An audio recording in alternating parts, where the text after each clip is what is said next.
Boa tarde, pessoal. Bem-vindos ao Mobilidade Ativa e Saúde. Para quem não me conhece, eu sou a Janaína Morim, sou arquiteta urbanista e faço parte aqui do Mobilidade Ativa e Saúde, que tem essa proposta de trazer para a gente conversas sobre a cidade, sobre a mobilidade, sobre cidade mais saudável, mobilidade mais saudável e com esse foco ligado à saúde. Hoje nós temos um tema muito especial, que é um tema sobre zonas 30 e ecozona, e a gente vai falar da experiência de Belo Horizonte. Então eu tenho um carinho especial porque eu sou de Belo Horizonte e tive o privilégio de poder participar dessas intervenções. Então hoje a gente vai falar sobre esse tema e lembrando que a gente sempre deixa as perguntas para o final para a gente responder. E também, se você lembrar de alguém aqui que se interessa pelo tema, se puder encaminhar a live, as pessoas assistem ao vivo. Bom, hoje a gente tem uma pessoa queridona, muito especial, minha alma gêmea, Eveline Trevisan. A Eveline, ela é coordenadora de sustentabilidade e meio ambiente na BH Trans, que é o órgão de trânsito daqui de Belo Horizonte.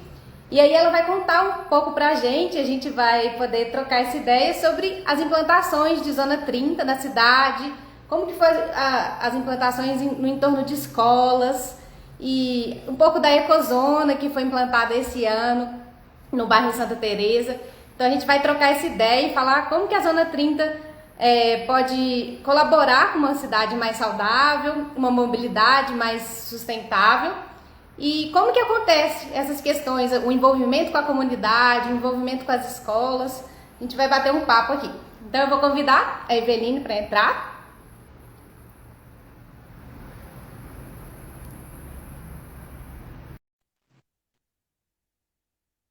A Eveline também é arquiteta urbanista. Ei! Oi, querida. Tudo bem? Tudo e você? Tudo jóia? Primeiro, obrigada por aceitar o convite, por estarmos aqui hoje no nosso Papo Ativo. Eu que E eu queria que agradeço. você apresentasse, assim, eu só falei mais geral, mas que você contasse um pouquinho de você para o pessoal. Bom, eu sou arquiteta urbanista como você, né, Jana? Trabalho na prefeitura, eu entrei na prefeitura de BH em 93, na verdade, há muitos e muitos anos, quase 30 anos, na Centro-Sul.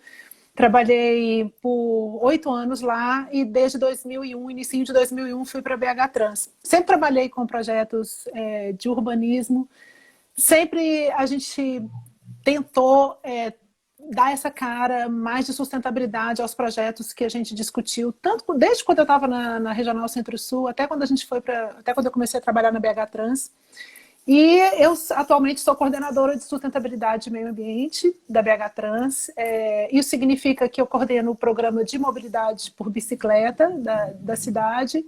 E dentro desse programa, a gente tem aí os projetos de redução de velocidade, ou seja, a implantação dos projetos de Zona 30, a Ecozona, que a gente implantou recentemente, completas. É mais ou menos a mesma natureza de projeto, né, que a gente está discutindo. Então, assim, de forma bem geral é isso. Se você for perguntar mais sobre minha vida pessoal, eu sou mãe da Nina e do Ciro, e sou avó do Lino, que tem 3 anos. Então, é isso. Moro em BH desde sempre e amo esse trabalho. Muito lindo, legal. E vamos começar falando, então, assim, de conceitos, de o que é Zona 30, né? Como que a gente vai falar um pouco das experiências daqui de BH, mas como que você define Zona 30? Bom, no meu entendimento, Zona 30 é uma área, um conjunto de ruas em que a gente promoveu uma redução de velocidade, onde a velocidade máxima deve ser 30 km por hora. Isso não significa que basta a gente regulamentar a velocidade máxima a 30 km por hora. A gente tem que ter ruas, desenhos de ruas que não induzam ao ganho de velocidade. Então, quando a gente fala de Zona 30, é um conjunto de ruas que recebeu algum tipo de tratamento, onde mesmo que o motorista queira, ele não consiga avançar para uma velocidade mais alta do que essa. Então, esse para mim é o conceito de Zona 30. É um projeto que envolve mais de uma rua, um conjunto de ruas em que uma área inteira vai ser tratada com redução de velocidade. E o que você falou é muito interessante, né? Porque algumas pessoas me perguntam, Zona 30 é só a gente colocar a placa, criar uma placa diferente, colocar a placa falando que ali é uma zona de no máximo 30 quilômetros por hora? Não, né? A gente tem que redesenhar a via e propor elementos que a gente realmente induza o motorista a diminuir a velocidade e criar esse ambiente de forma mais segura, né? Então, é muito mais, né, do que uma simples sinalização. A gente tem casos, né, Jana? Assim, a gente tem vários casos em Belo Horizonte mesmo, em que a velocidade está regulamentada como 30 quilômetros por hora, mas ela não é suficiente para que os motoristas mantenham a velocidade baixa. Se o projeto não é implantado integralmente, ou seja, se de fato você não tem impedimentos para que a velocidade seja mais alta, o motorista vai continuar andando numa velocidade mais alta. A gente tem áreas, inclusive em Belo Horizonte, sinalizadas como zonas 30, e que não tem algumas medidas que, no meu entendimento, são fundamentais para a redução de velocidade, e a velocidade permanece alta. Talvez ela tenha dado uma pequena reduzida em relação ao que era antes da intervenção, mas ainda não é suficiente, no meu entendimento, para a gente classificar como zona 30. Boa. E eu acho que, como projetista, vou dar algumas dicas aqui gerais de como fazer uma zona 30, dicas de projetos mesmo. Quando a gente vai sinalizar uma zona 30, fazer uma intervenção urbana dessa, a gente criar na entrada das zonas 30 coisas que as pessoas percebam que ali é uma área diferenciada e criar sinuosidades nas vias, porque aí o motorista ele é realmente obrigado a andar mais devagar, a largar as calçadas, estreitar as vias, estreitar a pista de rolamento ou as faixas de rolamento, que aí o motorista também se sente desconfortável, ele não consegue, né, andar rápido. Então tem várias coisas que a gente pode fazer para realmente diminuir a velocidade. E assim, tem muitas... Pode falar. Eu queria comentar uma coisa que você começou falando, e a gente sempre falou sobre isso. A comunicação visual ela é muito importante num projeto de Zona 30. É importante que o motorista perceba que ele está entrando numa área diferenciada, e a gente só faz isso se a gente deixar bem claro, não só para motorista, mas para motorista, pedestres, ciclistas, de que eles estão entrando numa área de redução de velocidade. Então, eu já fiz algumas vezes assim, uma coletânea de comunicações visuais interessantes em projetos de Zona 30 espalhados pelo Brasil e pelo mundo, onde quando você entra, a comunicação é bastante clara de que você está numa área diferenciada. Então, esse é um elemento importante para o projeto, sabe?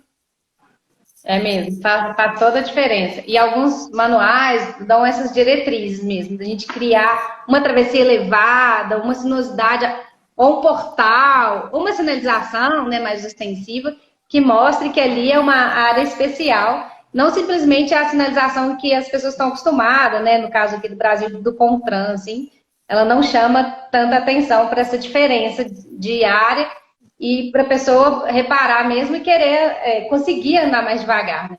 Sim. E aí, você quer falar alguma coisa? Não. E aí, eu queria que você falasse para a gente um pouquinho da primeira Zona 30 que a gente implementou aqui no bairro Cachoeirinha. Como que foi o processo? Como que foi a escolha, né, do local? E como que aconteceu? Bom, o processo foi longo, né? Na verdade, a gente começa a discutir Zona 30 em 2014, em fevereiro de 2014, numa oficina de ciclorotas com os ciclistas, as bicicletas, o sistema de bicicleta compartilhada ia chegar em BH. Ele ia chegar na área central e na orla da Lagoa da Pampulha, mas o volume maior de estações estaria na área central, seriam 34. A gente ainda não tinha as ciclovias todas implantadas, as ciclovias previstas para a região.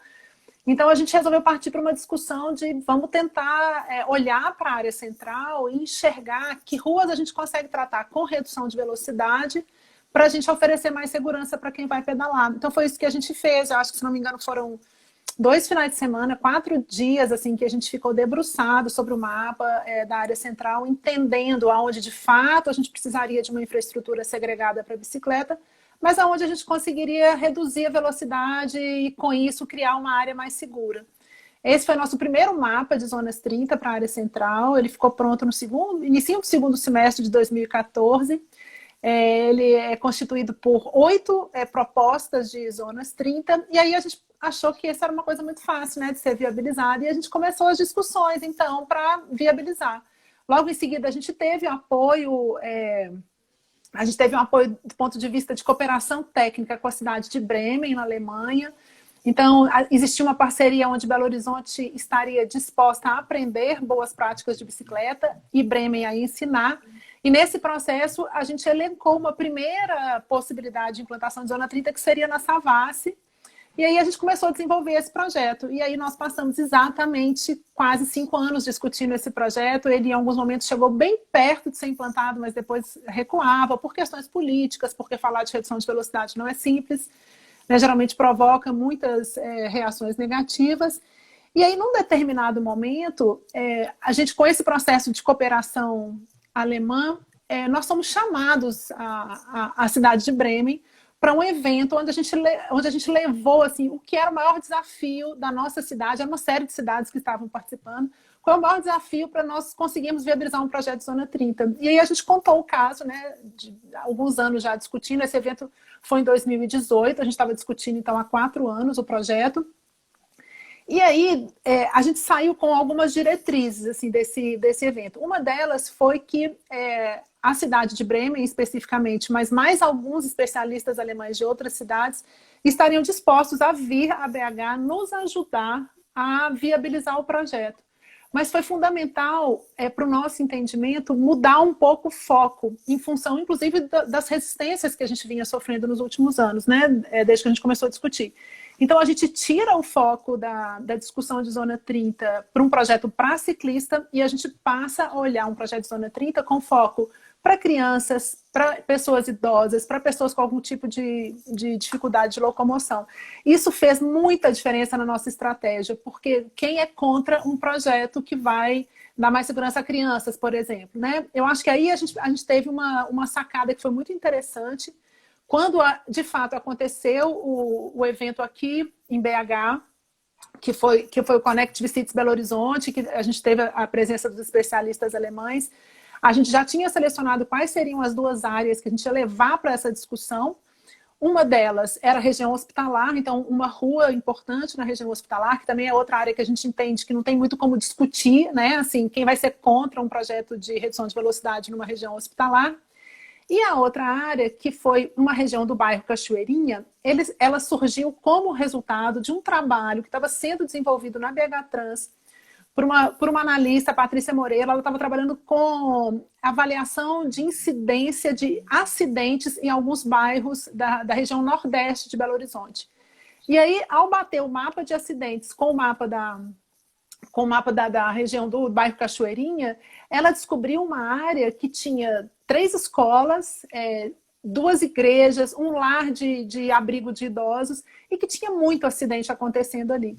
Então, nos pareceu muito oportuno assim, tratar uma região na área hospitalar e tratar uma região em torno de escolas, porque era bem em cima do nosso novo olhar.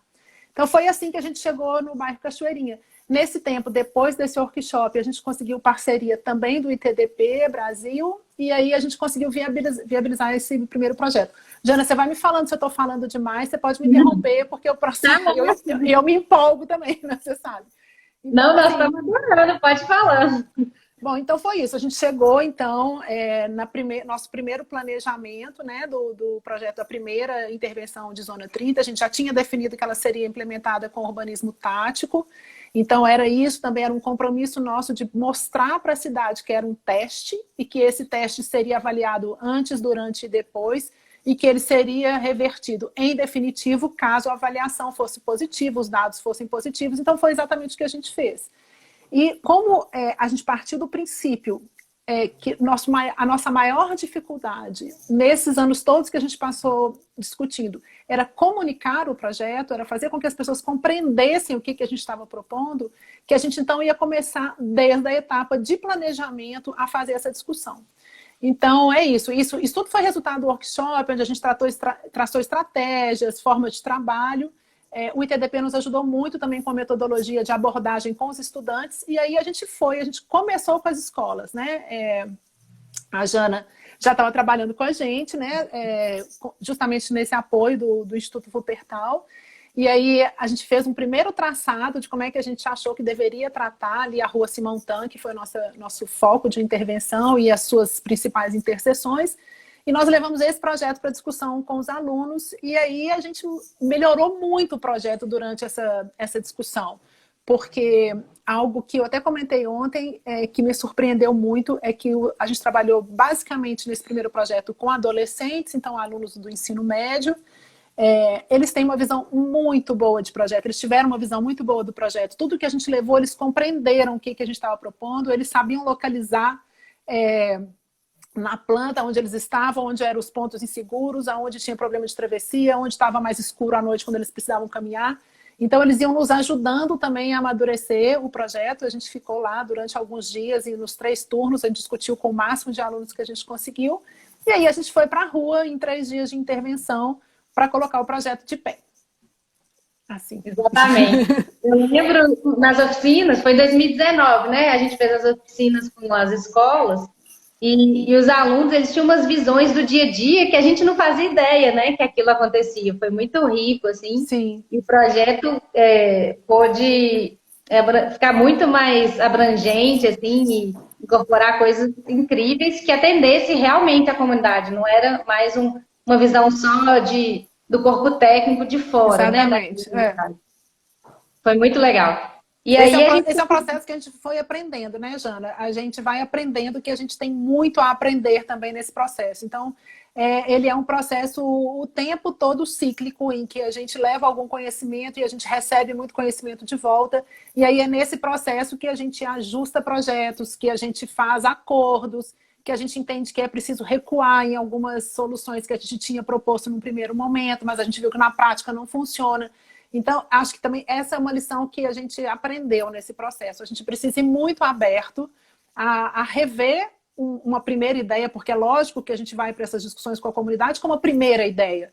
Mas aí é importante que a gente tenha abertura suficiente para repactuar, renegociar, né? A gente tem alguns pontos que a gente sabe que eles são importantes, e aí é importante explicar também qual é a importância disso, mas está aberto para fazer ajustes. Em todos os projetos que a gente implantou até agora, a gente passou por ajustes, né? Isso é fato. Muitas vezes na etapa de planejamento, outras vezes durante o processo de implantação, né? A gente viu que alguma coisa ali não funcionou, ou um comércio ficou muito reativo. Então é isso, é um processo de vai e volta o tempo inteiro.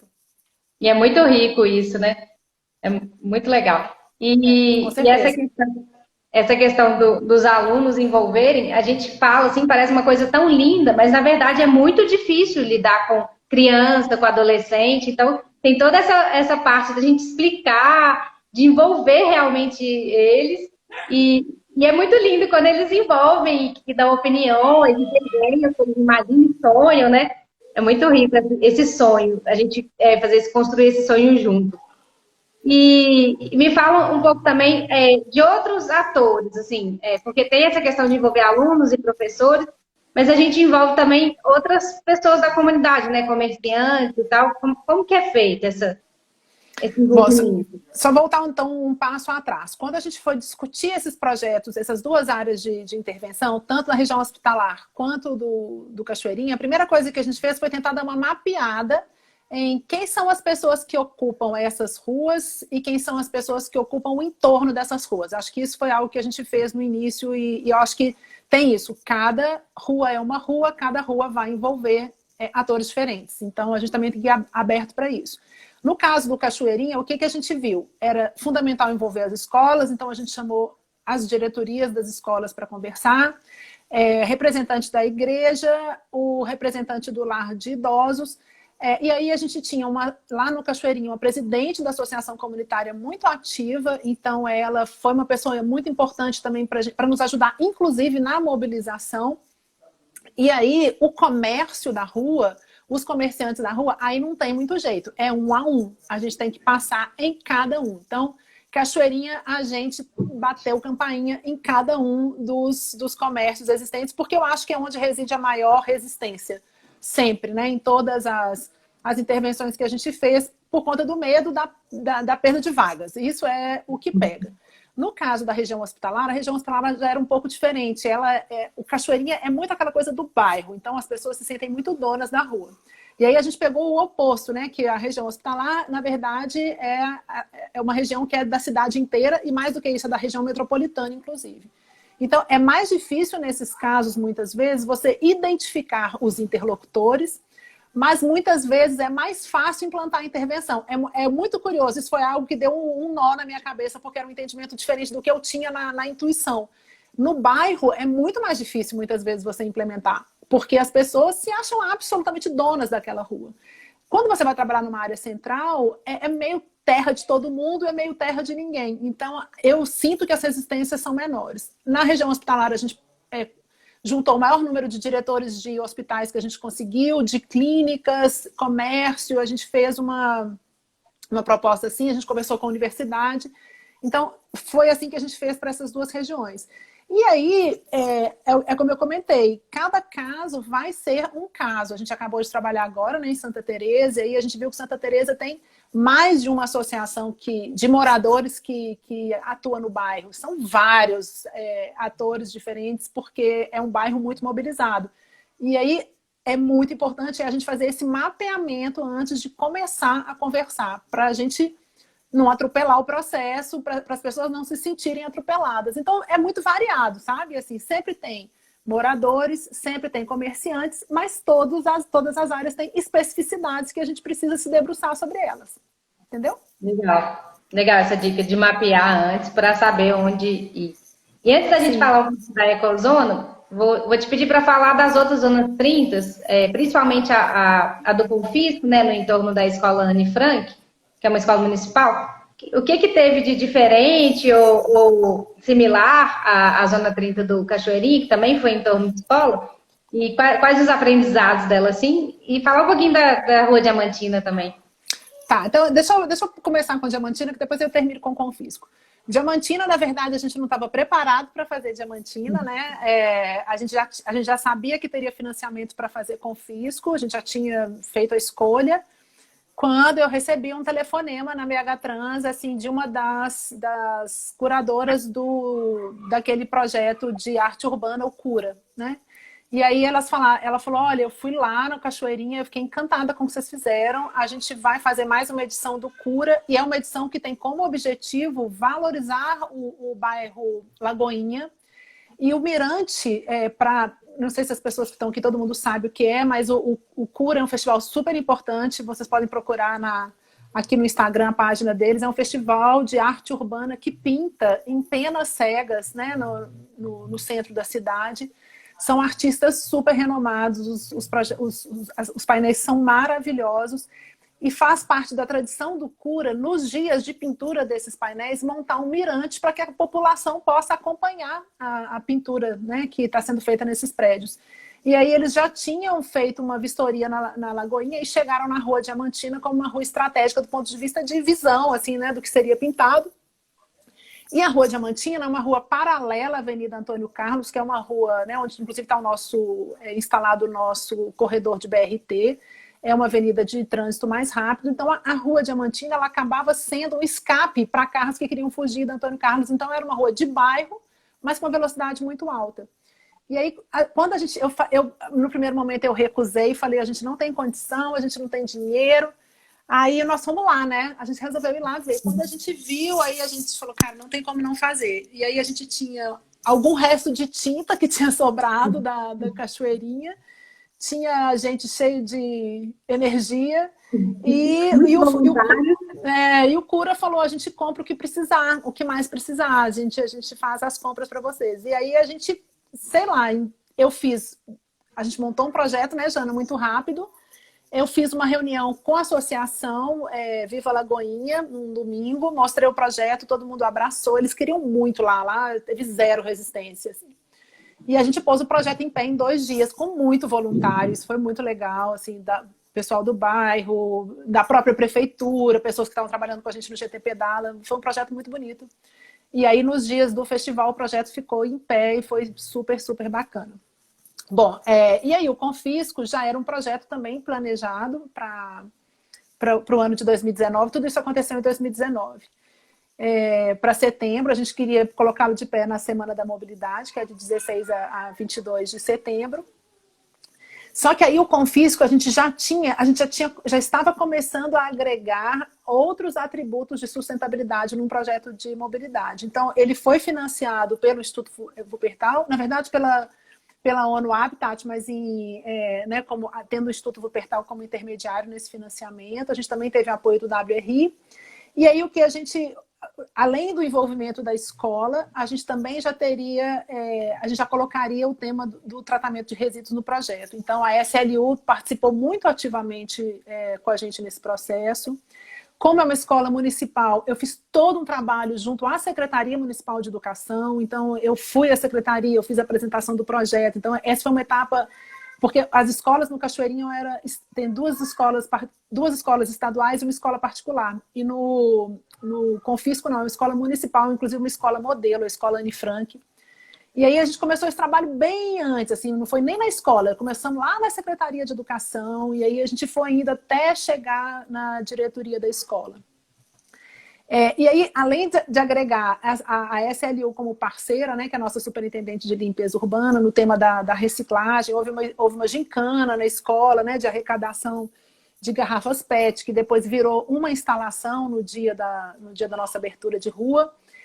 A gente teve coisas muito interessantes, por exemplo, houve uma auditoria de gênero trabalhando com as alunas da EJA. Isso também é uma coisa muito interessante. A gente teve um leque de alunos muito maior participando do processo, porque a escola tem alunos de 6 anos até 80 anos, porque tem turma de EJA, né, que é ensino de jovens e adultos. Então, isso também deu uma perspectiva muito diferente para a gente. Como trabalhar com crianças de 7 anos, como trabalhar com crianças da escola integrada, que estão o dia inteiro na escola, e como trabalhar com senhoras, muitas vezes, senhores que estão trabalhando, que estão estudando de noite para complementar, né, o seu ensino. A abordagem para cada turma é muito diferente, e isso é algo que a gente também foi aprendendo fazendo, né, sendo muito aberto, assim, mas tudo muito, muito rico, processos muito ricos, contribuições muito ricas. E aí a auditoria de gênero foi feita com as alunas da EJA, foram 2 grupos, um grupo que foi caminhar à noite e o outro grupo foi pedalar de noite, preencheram, né, uma metodologia que foi nos cedida pela ONU, SDSN, muito interessante. E aí é isso, o que a gente está entendendo agora é que a gente precisa mesmo ir agregando mais discussão nesse processo. A própria BH Trans fez um trabalho muito legal dentro da escola com os alunos, então preparando a escola para a intervenção. E aí foi isso, a gente ficou... O tempo de planejamento foi maior no Confisco, a gente também gastou 3 dias para colocar o projeto de pé, porque a gente também já está ficando bom nisso. Pela primeira vez, a gente fez uma chamada para voluntário dentro da própria BH Trans, porque com o projeto do Cachoeirinha, e como eu apresentei esse projeto no Observatório da Mobilidade, muitos empregados, nossos colegas de BH Trans entraram em contato comigo. Eu quero muito participar, porque realmente é muito incrível a gente fazer isso junto, né? Estudantes de arquitetura, imagina você ter a oportunidade de fazer uma alteração na cidade onde você mora, onde você estuda, né? Numa rua, é algo rico. Então é isso, a gente pôs o projeto de pé em 3 dias. E lindo, né? Assim, eu acho importante... Não, bom, vou falar de uma vez, depois a gente... Estou atropelando aqui, já, mas é só para comentar. O projeto do Cachoeirinha foi implantado como temporário, mas se transformou em definitivo, como alguns meses depois, já com aumento de calçada, mesmo com alteração de geometria e tudo. O projeto da Diamantina, ele não foi ainda transformado em definitivo, mas a gente quer fazer isso esse ano, porque tem muito pedido da associação para que ele se transforme em definitivo. E o projeto do Confisco, ele foi implantado de uma forma meio intermediária, porque as sinuosidades que a gente implantou, a gente já fez as linhas de eixo e de bordo da pista já com a tinta, né, adequada, definitiva para a rua. E a gente mantinha a sinuosidade com os vasos super bonitos feitos de pneu reciclados e com mudas doadas pela Zoobotânica, fazendo todo esse caminho da sinuosidade. Imediatamente após a intervenção, a escola assumiu a manutenção do projeto. Então, os alunos e a própria a equipe de manutenção da escola molhava as plantas e os vasos ficaram lindos e tudo. E isso se manteve, assim, então para mim já era um projeto definitivo. Isso se manteve até o meio do ano de 2020, porque já com a escola não funcionando, a gente não tinha alguém da comunidade para fazer a manutenção. Aí eu recebi um pedido da diretora da escola, dizendo: Eveline, os vasos vão precisar ser retirados, porque as mudas morreram, e aí a gente agora, daqui a pouco, começa a época de chuva, e aí a gente pode ter foco de dengue. Então a gente retirou os vasos com muita dor no coração, mas com compromisso de que assim que a escola volte a funcionar, a gente retorne com eles para lá, porque é muito fácil a gente pôr o projeto em pé de novo. E a última coisa sobre confisco que eu acho que foi muito legal foi um desafio assim, que o Wuppertal nos colocou, que era de definir o dia de caminhar e pedalar para a escola, que aqui em Belo Horizonte a gente definiu como dia 4 de outubro. E aí a gente fez uma oficina muito legal com os alunos da escola, que foi uma oficina de placas de trânsito. A gente trabalhou então com os alunos da escola integrada. Então, durante 2 dias, eu preparei umas bases de placas, eram sucatas da BH Trans, redondas, então a gente preparou elas todas e nós fizemos algumas aulas com as crianças sobre o que era a sinalização de rua, para que ela servia, e aí eles tiveram liberdade para criar as suas próprias placas de trânsito, dizendo para os motoristas o que eles tinham vontade de dizer. Esse processo foi lindo.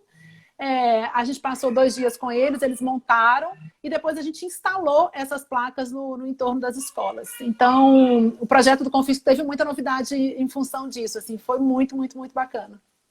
É verdade, esse é de arrepiar, porque cada mensagem linda que as crianças trouxeram, né, foi maravilhoso. E comentando sobre esses vasos, a diferença dos vasos do Confisco é que eles tinham, teve vaso também no bairro Cachoeirinha, para garantir a sinuosidade, mas lá eram só os vasos com as plantas, e no Confisco teve essa questão de pôr o pneu empilhado, que a gente coloriu, né, pintou, e colocar a planta no meio. Então plantar mesmo, elas foram plantadas ali, e aí era muito mais difícil de serem retirados, serem roubados, né? Sim. Então, na verdade, no Cachoeirinha a gente trabalhou com empréstimo, né? A Zoobotânica nos emprestou aqueles vasos, eles tinham um objetivo bem específico, que era de marcar a intervenção. Então, eles ficariam ali pelos 3 dias da intervenção para a gente entender se aquela sinuosidade que a gente estava propondo, ela funcionava, se a comunidade entendia como adequada. Então, a gente não tinha a pretensão de mantê-los na rua. Terminou a intervenção, a gente recolheu. E aí a gente entendeu que no Confisco a gente poderia já fazer isso de forma mais definitiva. Então teve uma diferença. E uma coisa muito legal também é que a SLU nos doou todos os pneus. Os fundos dos vasos eram feitos também de sucata, de placa que a gente tinha na BH Trans. A Zoobotânica doou terra e aí a equipe de manutenção da BH Trans nos ajudou nesse plantio. Então, isso é uma coisa muito importante também dizer, que é um trabalho construído assim a muitas mãos, que eu acho que é algo que faz diferença também na incorporação do projeto pela cidade, né? Verdade, essa articulação, né? Nosso tempo está acabando, vamos falar rapidinho para a gente finalizar sobre a Ecozona.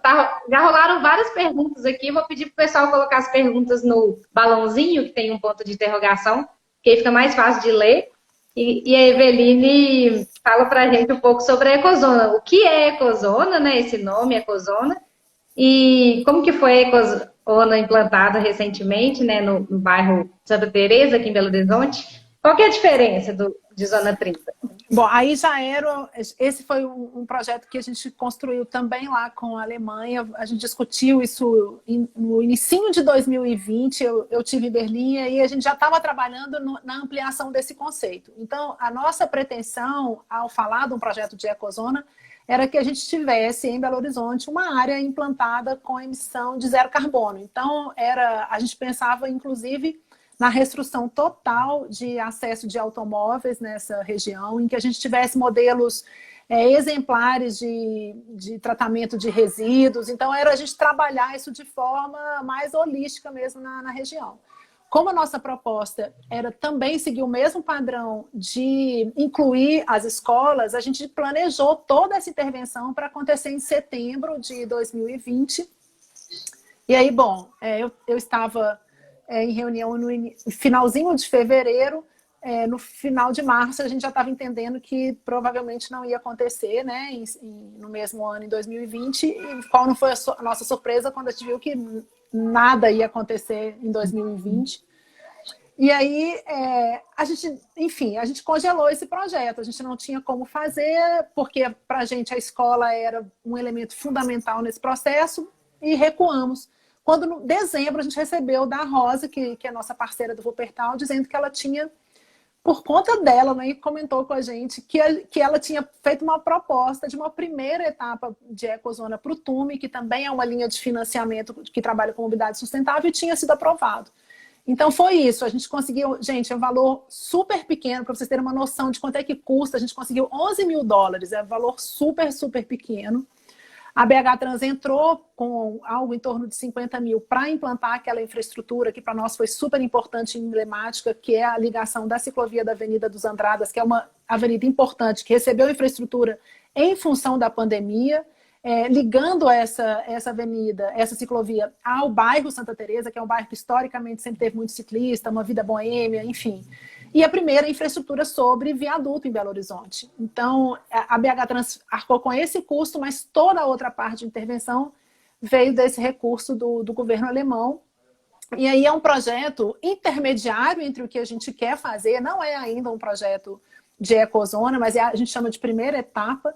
Ele teve, né, a mesma coisa que teve no Confisco, que é monitoramento da qualidade do ar, antes, durante e depois da intervenção. E aí a gente incorporou uma rua a uma praça, que já é uma praça muito frequentada no bairro, mas aí a gente queria muito fazer isso, assim, tratar a rua já de forma definitiva como extensão da praça, e foi o que a gente conseguiu fazer. A gente já tinha uma ideia que Santa Teresa era um bairro muito mobilizado, né, pela comunidade. Acho que a gente não imaginou que era tanto, né? A gente descobriu muitas associações, inclusive tem a associação Lixo Zero, que vai dar continuidade no nosso projeto, que é um projeto também de tratamento e reciclagem de lixo lá.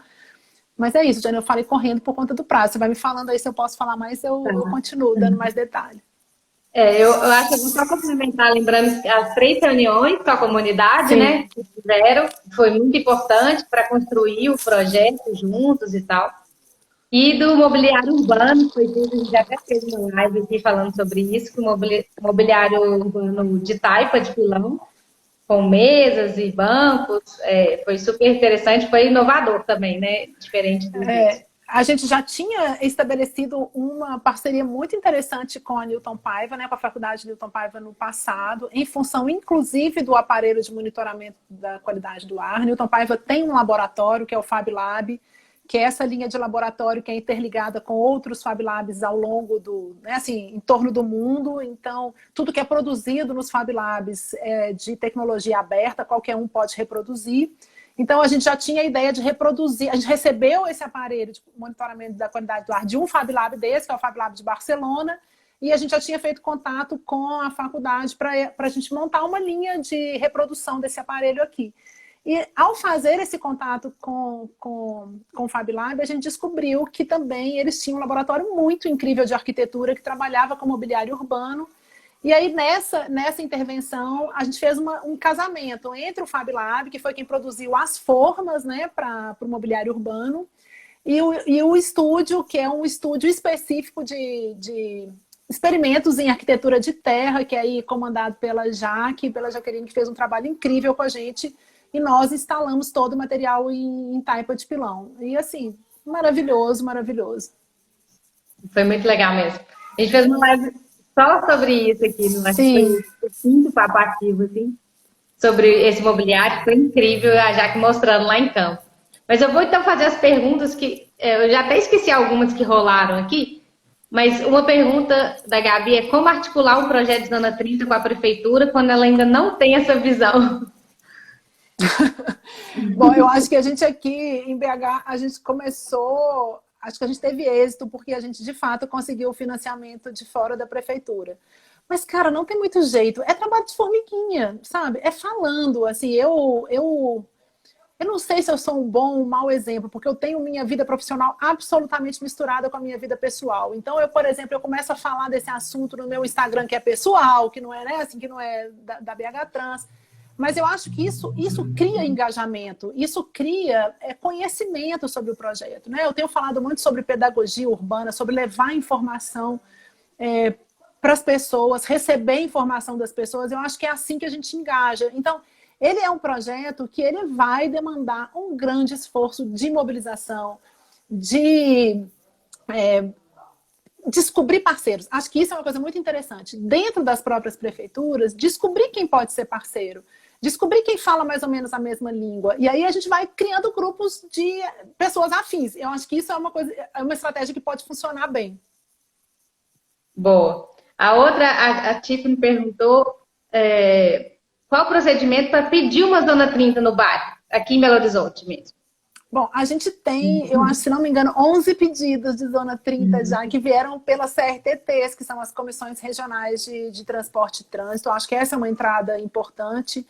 Mas, eventualmente, até no 156, que é o nosso telefone, né, de receber todo tipo de sugestão, reclamação do cidadão, isso vai chegar na gente. A gente quer mesmo cada vez mais ter uma estrutura mais forte dentro da própria BH Trans, dentro da própria prefeitura, para que a gente possa replicar isso. A gente quer, num primeiro momento, ter pelo menos um projeto desse em cada uma das regionais. Por um acaso, a Regional Nordeste recebeu 2 intervenções, né? Porque tanto Diamantina quanto Lagoinha estão na região Nordeste, agora a gente implantou na Leste, mas assim, ainda tem Zona 30 aí para mais 7 regionais. Legal. O Diego perguntou, cidades de médio e pequeno porte têm probabilidade maior de implantar zonas 30? Olha, eu acho que toda cidade tem super potencial para receber projeto de Zona 30. Acho que talvez seja mais fácil, sim. As interlocuções são mais diretas, né? Assim, eu acho que isso talvez seja mais fácil.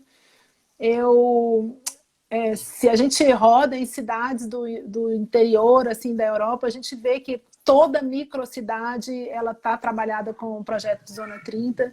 Eu acho que sim, mas na verdade eu acho que qualquer cidade se adequa, sabe? A questão é como você cria estratégia para você conseguir viabilizar. E é lógico que você vai ter menos visibilidade numa cidade maior, porque você vai ter que implantar um projeto menor, mas ele, por outro lado, ele pode virar muito emblemático e ele pode virar um potencial reprodutor desse conceito. Então, eu acho que eu sou muito otimista em relação à expansão desse projeto, tanto em cidades pequenas, médias ou grandes.